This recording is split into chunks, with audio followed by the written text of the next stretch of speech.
BA पाठ द्वितीय वर्ष के मेरे सभी प्रिय विद्यार्थियों, मैं एसोसिएट प्रोफेसर जेपी बिलोनिया आज आपको अपने व्याख्यान में कवि घनानंद के पदों के बारे में उनकी विस्तृत सप्रसंग व्याख्या बताने जा रहा हूँ। पिछले व्याख्यान में हमने उनके पदों की सप्रसंग व्याख्या देखी। पद संख्या 1, 2 और 3, इन 3 पदों की व्याख्या हमने की।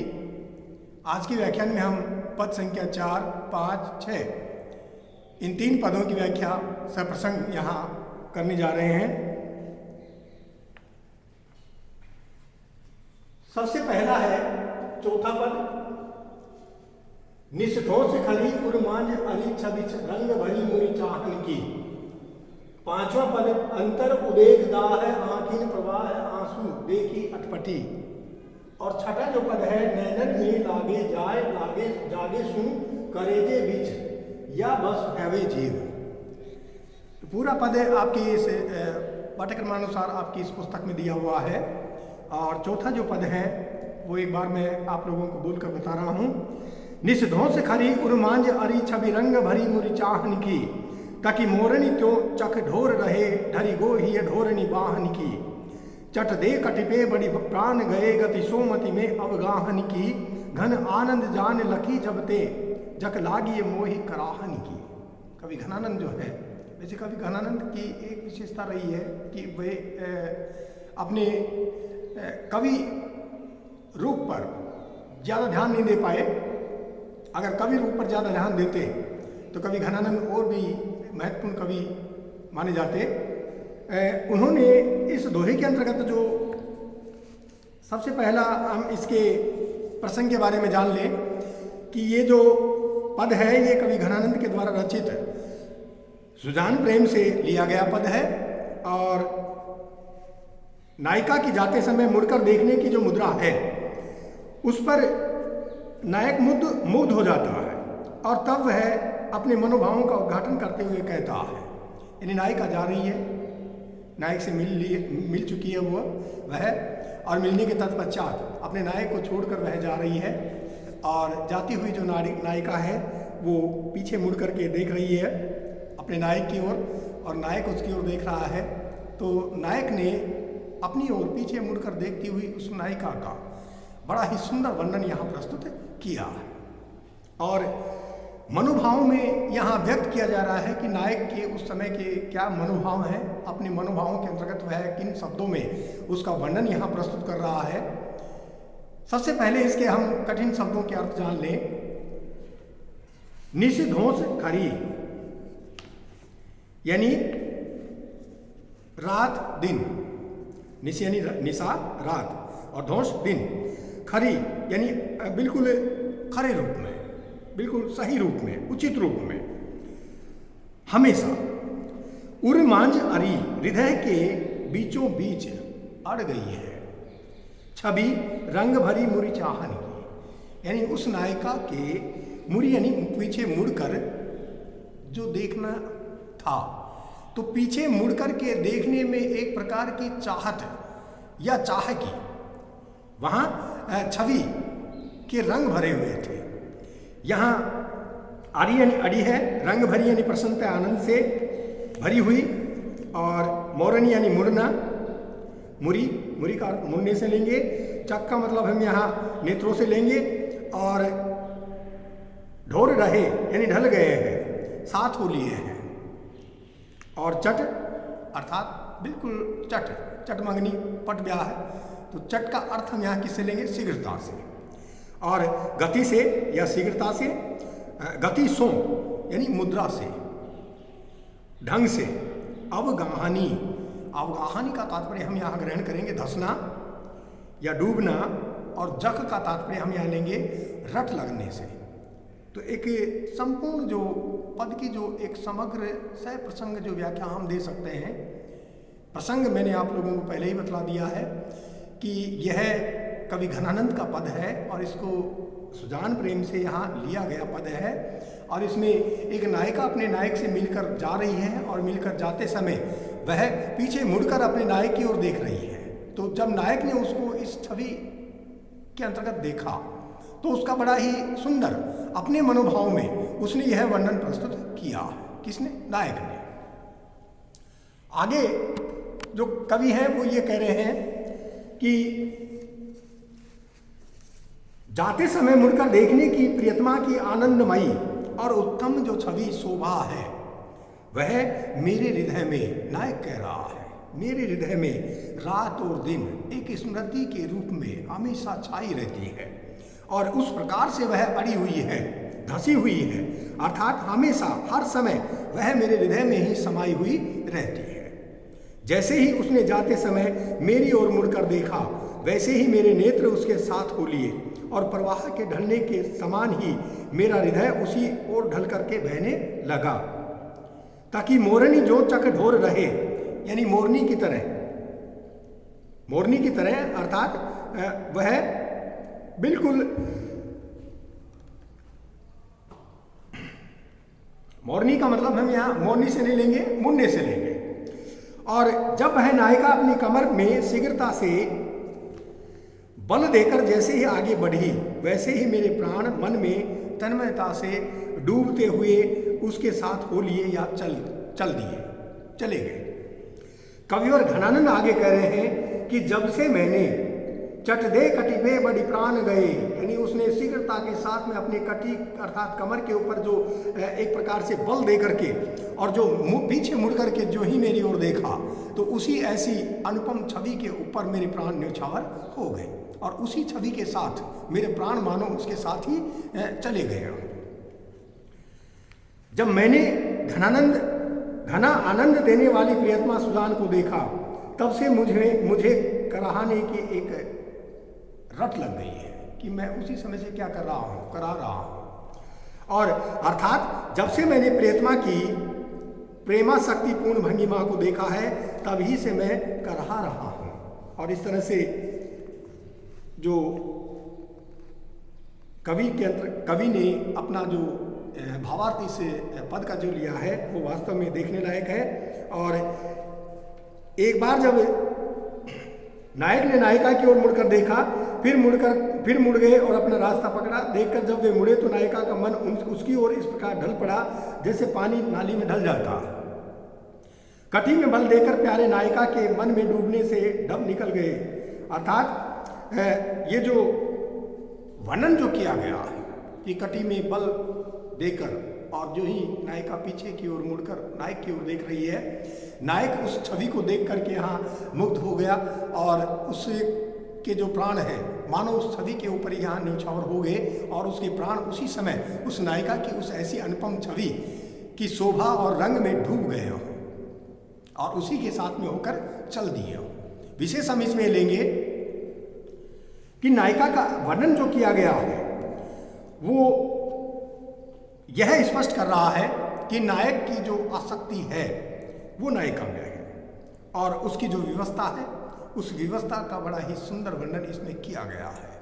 नायक की आसक्ति उसकी नायिका में है, उसकी नायिका के सौंदर्य को देखने में है, निहारने में है और इस तरह से बड़ा ही, लेकिन वह बिल्कुल विवश है क्योंकि नायिका उससे मिलकर जा रही है और पुनः वापस लौटकर आने वाली नहीं है। तो जाती हुई नायिका को पीछे मुड़ करके देखने वाली जो छवि उसने देखी है मानो वही छवि उसके प्राणों को यहाँ अपने साथ लेकर जा रही है। तो यहाँ नायक की एक प्रकार की व्यवस्था भी है कि अब शायद उसको ऐसी छवि या शोभा देखने का दूसरा अवसर अब यहाँ प्राप्त नहीं होगा।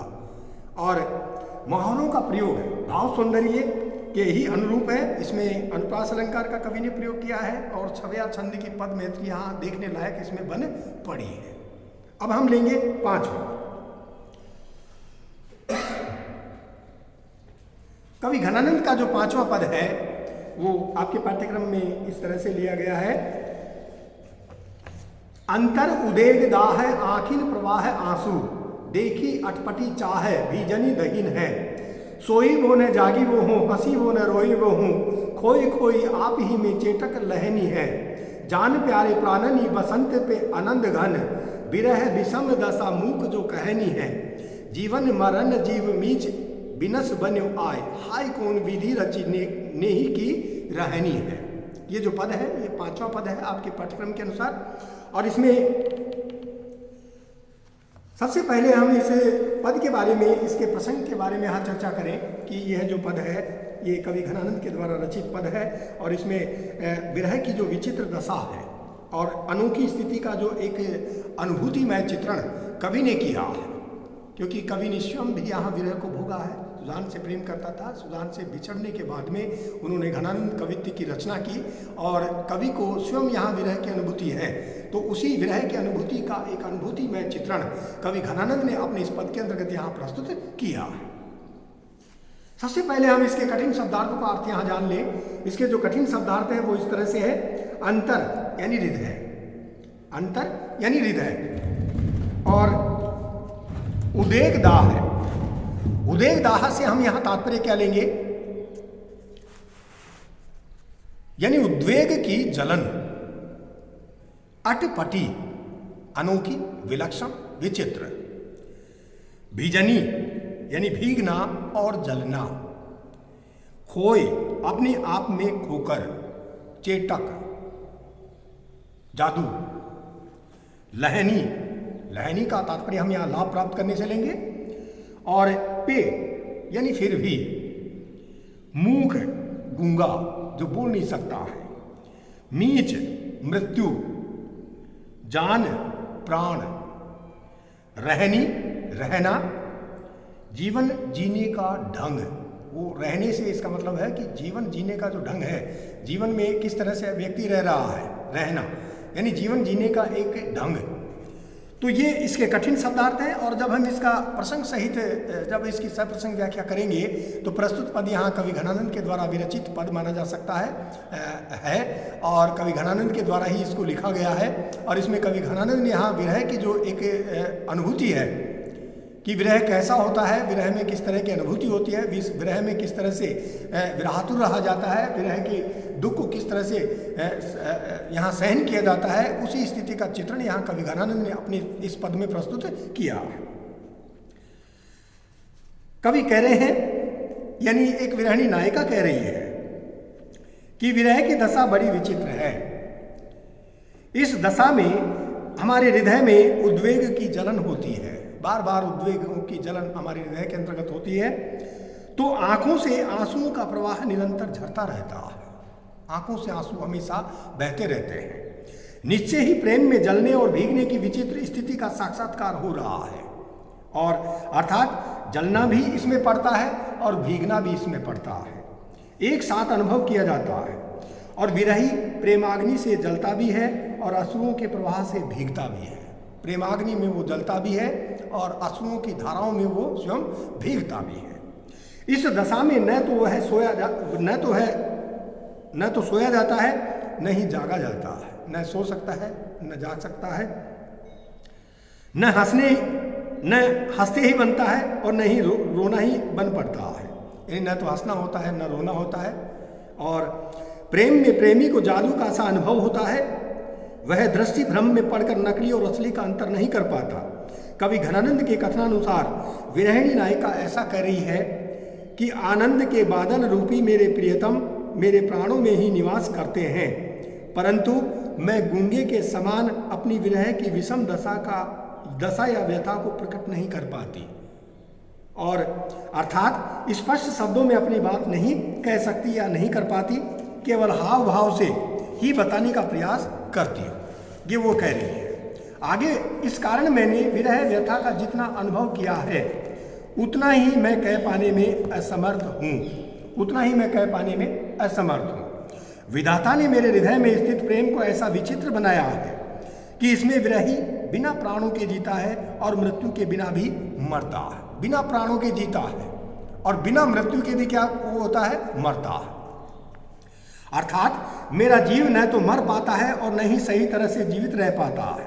इस प्रकार विरह व्यथा से ग्रस्त प्रेमी का जीवन अनेक अंतर विरोधों से ग्रस्त रहता है। यहाँ इस तरह की जो एक व्याख्या कवि घनानंद ने अपने इस पद की दी है।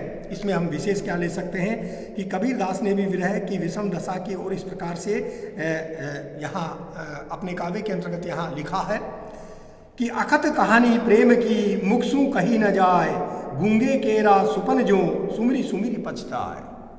और विरह की व्यथा की तीव्रता की यहाँ सशक्त व्यंजना देखने को मिल रही है। साथ ही इसमें यथासंख्य विरोधाभास, पुनरुक्ति, प्रकाश और अनुप्रास अलंकार का प्रयोग कवि घनानंद के द्वारा अपने इस पद के अंतर्गत यहाँ किया गया है। और कवित्व छंद की जो यति गति है वहाँ यहाँ देखने लायक बन पड़ी है। तो इस तरह से आपका ये 5वां पद था। अब हम तत्पश्चात लेते हैं 6ठा पद। नैनन में लागे जाए जागे सू करे जे बीच, या बस आवे जीव धीर होत लोटपोट है।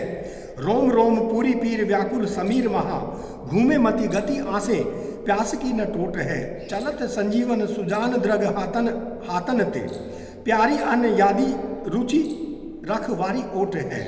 जब जब आमे तब तब अति मन भावे, आह कहा विषम कटाक्ष चर सर चोट है। ये जो पद है ये कवि घनानंद के द्वारा लिया गया पद है। और यह पद बिल्कुल घनानंद द्वारा रचित कवित्वों के अंतर्गत से यह पद लिया गया है। और इसमें कटाक्षपात की बाण निपात से तुलना करते हुए कटाक्षपात की विलक्षणता का निरूपण किया गया है।